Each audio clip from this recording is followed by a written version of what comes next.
చేసిన తప్పేంటి ముళ్ళు నొదిలి అరిటాకుకు శిక్షేంటి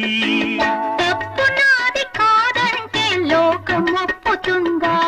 నిప్పులాంటి సీతనైన తప్పు చెప్పకుండా అది కథే కదా మన కథ నిజం కాదా అది కథే కదా మన కథ నిజం కాదా